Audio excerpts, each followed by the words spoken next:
3 ayat yang kita baca. Kemudian kita berpindah kepada al-fawaid. Kita ada faedah dari sudut pendidikan, kita ada faedah dari sudut ilmiahnya. Faedah. Baiklah. Mari para pelajar sekalian, kita balik kepada huraian ayat. Ayat kita ni bermula daripada ayat 7. Wa qala alladhina kafaru. Tanda ni, ini dia panggil al-fawaid. Faedah. Faedah yang kita nak ambil daripada ayat kita ni. Wa qala alladhina kafaru hal nadullukum ala rajulin. Puak kafir kata, nakkah tidak kami tunjuk pada kamu? Kafir kata ke siapa? Kata ke orang sama-sama dia ke? Dia kata, dia cakap kepada orang yang datang ke Mekah musim haji ke? Tak kira lah siapa saja awak nak cakap lah. Yang pentingnya cakap merapu tu. Ayat ini menunjukkan bahawa orang-orang kafir tidak hanya berpada dengan mengiklankan bantahan mereka, engkar mereka terhadap apa yang dibawa oleh Nabi sallallahu alaihi wasallam. Bahkan mereka itu pergi lebih jauh dengan cara buat diayah, mencela Nabi sallallahu alaihi wasallam dan membuat tuduhan kepada Nabi secara perli, secara main-main. Tujuannya apa? Supaya orang tak dengar dakwah Nabi sallallahu alaihi wasallam. Itu sebabnya. Mana kalau orang tengok dakwah Nabi, orang tahu, mana orang gila cakap macam ni? Mana ada orang tak betul macam ni? Tapi bila tak dengar, awal-awal lagi ditutup pintu, sekat jalan kata orang, maka tak dapatlah kita pun. Itu puak kafir. Tapi kita boleh belajar daripada ayat ini, ada juga orang menyekat. Jangan dengar ustaz tu mengajar, walaupun dia baca tafsir, walaupun dia baca hadis, tak boleh dengar. Bahaya tu kalau dengar. Memang bahaya sungguh. Kalau dengar, dengan fakta-faktanya, dengan maklumat yang dibawa, orang akan terikut. Ini yang betul. Jadi awal-awal lagi dipotong, jangan dengar. Jangan ikut. Jangan follow. Macam-macam lah dia punya kedahsyatan. Kata-kata mengarut dia tu. Yang kedua, tengok dalam ayat yang kedua tu. Innakum lafi khalqin jadid. Allah Ta'ala cerita puak kafir pula. Dia kata, kamu akan baru jadi kehidupan yang baru. Khalqin jadid ay summiya khalqan jadidan. Dia namakan kehidupan yang baru. Sebab apa baru? Manusia apabila dibangkit di akhirat esok bukan seperti yang atas dunia dulu. Dia bangkit dalam keadaan kuat, dalam keadaan yang kekal selama-lamanya, tak ada dah, malikul maut sudah tidak ada. Maka dia kata innakum lafi khalqin jadid. Siapa dia kata? Puak-puak kafir kata, Muhammad kata kita akan hidup semula jadi orang baru. Tetapi yang sahihnya tidak tepat. Yang sahihnya annal khalqa huwa i'adatu ma madha. Sebenarnya kita bukan makhluk baru. Allah Ta'ala ulang balik kita yang ada ni. Kamu mati dalam keadaan dia bangkit di akhirat esok, kita tengok je, kita kenal, fulan. Tapi bila masuk dalam syurga, comel semula. Bila masuk dalam syurga nanti, sebaya je. Hak mati 7 tahun, 70 tahun, 100 tahun pun, umur dia 30 tahun. Comel lah, orang panggil sebaya. Umur matang. Handsome kata orang. Umur 30 ni, berasa handsome lah tak? Ketika itulah orang Kelantan kata galaknya galak. Galak ni maknanya suka-suka lah. Nak pergi sana, pergi sini. Macam-macam dia punya perancangan, macam-macam strategi. Tapi kalau dah sampai 60 ni, dah rambut pun dah putih, gigi pun tak apa nak lekat dah ni, lain pula dia punya watak. Begitulah suasana. Jadi yang sahihnya al-khalqa huwal i'adah. Bukan seperti kafir kata hak baru. Dah, ulang balik. Yang sedia ada dibangkit semula. Sebab tu dia punya chip Setiap manusia dia ada chip di ajbuz zanab. Ekor, tulang belakang kita di ujung tulang sulbi tu, ada chip kat situ. Chip ni bakar tak angus. Otak lah mana pun, bila sampai waktu nak ulang balik, chip tu lah yang hidup balik, tumbuh balik. Sebab tu orang-orang main komputer ni, dia belajar ilmu chip daripada ajbuz zanab yang boleh hidupkan itu. Belajar Quran timbul sains. Itulah ilmu Al-Quran, tuan-tuan dan puan-puan. Al-Quran ni bukannya ilmu mati hidup je. Ilmu fakta dan ilmu maklumat. Tengok. Al-Quran, kita bukan cakap hidup mati, tapi dia ada fakta dan maklumat yang boleh dikorek dan digali. Yang diiktiraf oleh para saintis seluruh dunia, yang tak boleh dicabar oleh pakar-pakar bahasa di seluruh dunia. Tak boleh cabar. Kalau nak cabar juga, letih. Orang panggil mati tengah jalan dia. Allahu Akbar. Baik, kita pergi yang ketiga. Fi qawlihi ta'ala, ayat 8, aftara 'ala Allahi kadhiban. Adakah kamu tuduh Muhammad buat rekaan ke atas Allah? Dia cakap, Allah cakap. Adakah kamu berani buat tuduhan? Ayat ini bayanu qubhil iftira' 'ala Allah, menyatakan keji sangat-sangat siapa dia buat tuduhan rekaan ke atas Allah Azza wa Jalla.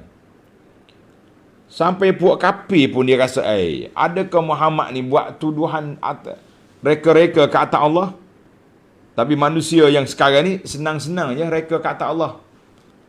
Dia kata hak Tuhan tak cakap, itu dia panggil reka ke atas Allah Ta'ala, iftira' 'ala Allah. Macam-macam ni ajaran yang pelik-pelik ni. Dia punya ajaran hakikat, ajaran hulu ittihad, Tuhan ada dalam baju dia lah, macam-macam. Kita kata itu ajaran iftira' 'ala Allah, rekaan ke atas Allah Azza wa Jalla. Maka puak kafir pun tak boleh terima. Keji sangat bagi dia buat rekaan ke atas Allah Azza wa Jalla. Jadi kalau kafir pun tak boleh terima, takkanlah kita orang beriman pula sewenang-wenangnya kita buat rekaan ke atas Allah. Termasuklah juga rekaan ke atas Nabi SAW. Ulama kata ini tak betul ni, bukan daripada Nabi ni, palsu. Palsu pun sanak dia ya palsu, tapi dia punya matan sudah dikasyafkan oleh fulan. Kita kata ini berbahaya. Jangan nak main-main. Perkara yang keempat, fi qawlihi ta'ala, afalam yarau ila ma baina aydihim wa min khalfi wa ma khalfahum. Afalam yarau ila ma baina aydihim wa ma khalfahum. Tengok ayat 9 tu. Dia ayat ni dia turun naik ni, minta maaf lah. Ilmu fawaid ni, dia sebab dia jumpa sini, dia tak sini. Setelah mereka mengejek dan membuat tuduhan itu, tidakkah mereka melihat apa yang ada di hadapan mereka, di belakang mereka? Kenapa dalam ayat ini dia kata ma baina aidihim wa ma khalfahum? Allah suruh tengok dengan mata pandangan, mengambil iktibar dan pengajaran daripada ayat-ayat Allah Ta'ala di langit dan di bumi. Kenapa tak tengok? Ini dia kata ayat ini menjadi dalil wajibnya. Tanda ni para pelajar, menjadi dalil wajibnya seorang hamba Allah Ta'ala itu tengok kepada dalil, bukti yang ada. Kata di para ulama Ahlus Sunnah, kata di ulama Ahlus Sunnah, kalau orang tanya kita, ada Tuhan? Ada. Mau percaya ada Allah? Ada. Mana dalil ada Tuhan? Mak saya kata ada Tuhan. Tak boleh. Dia panggil itu taklid dalam tauhid, tidak jadi. Sebab tauhid dan akidah ni kepercayaan. Kita sendiri itu kena solid. Kita yakin, percaya bahawa ada Allah. Mana dalil? Bukti ada Allah tu mana? Ada alam ni lah. Takkanlah alamnya begini luas tak ada Tuhan. Maka kata ulama, wujubun nazar wal i'tibar, wajib kena tengok dan mengambil iktibar daripada ayat-ayat Allah. Sebab itu dia panggil afalam yarau, ini istifham lit taubih. persoalan tanda tanya mencela. Apakah kamu tak tengok?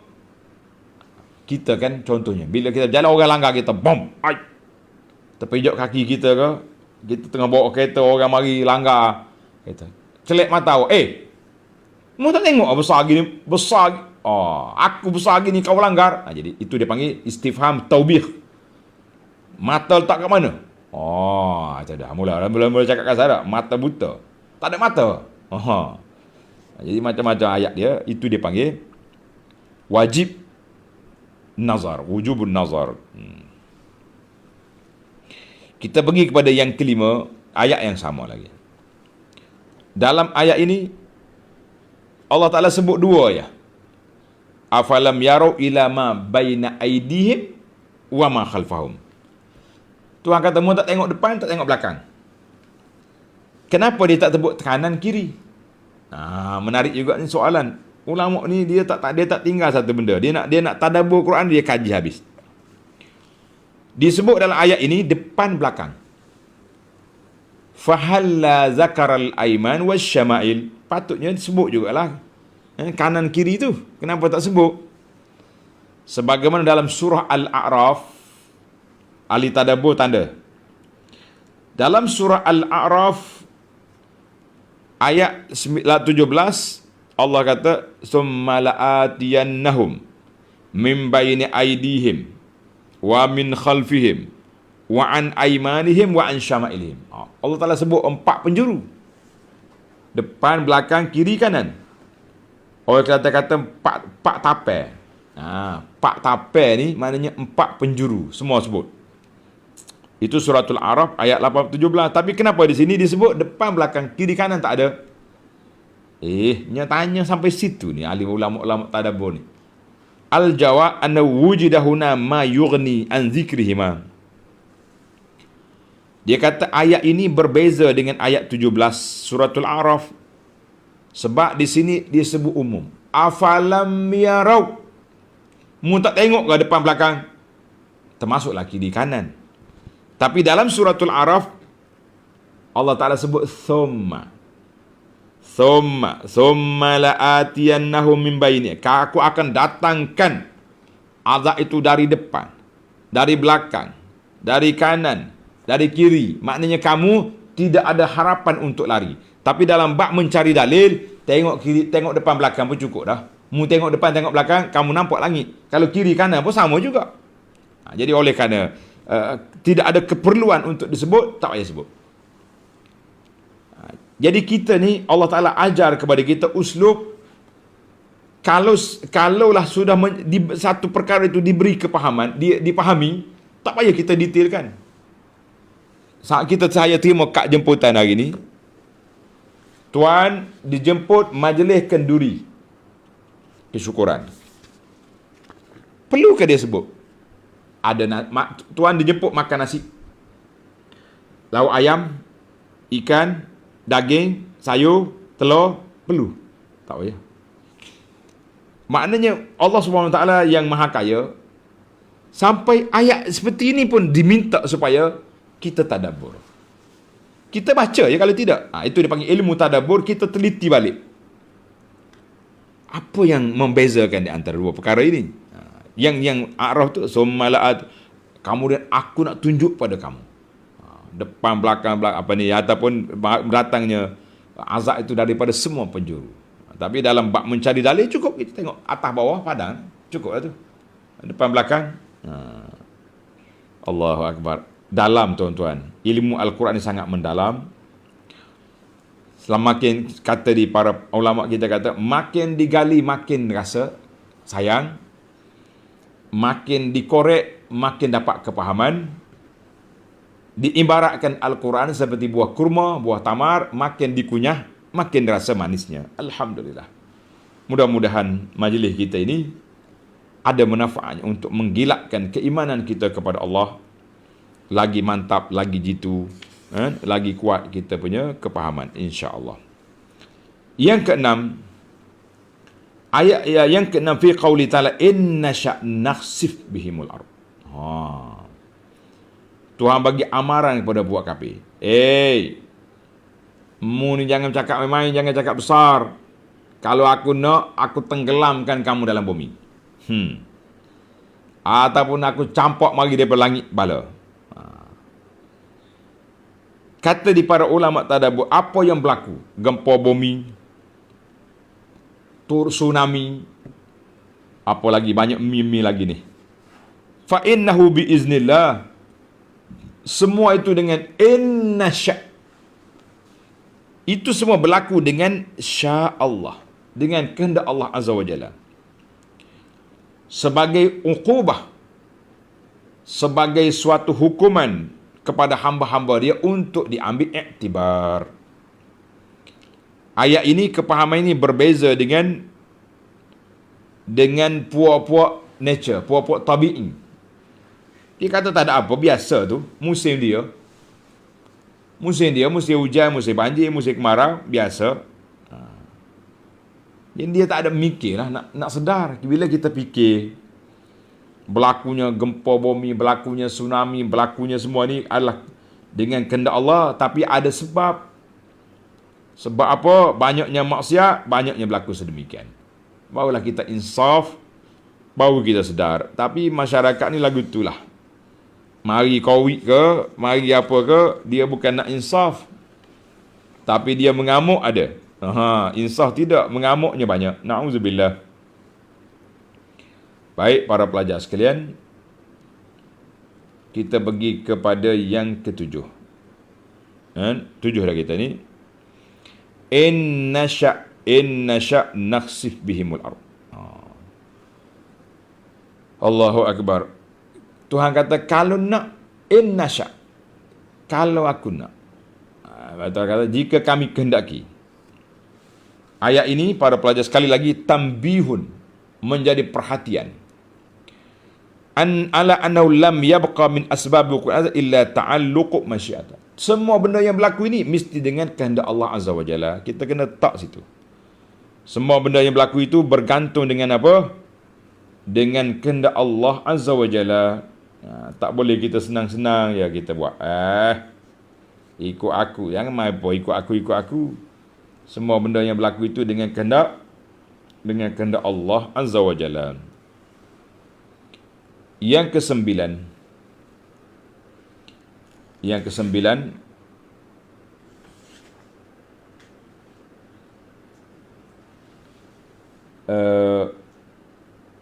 tadi 7 kan? Ini 8.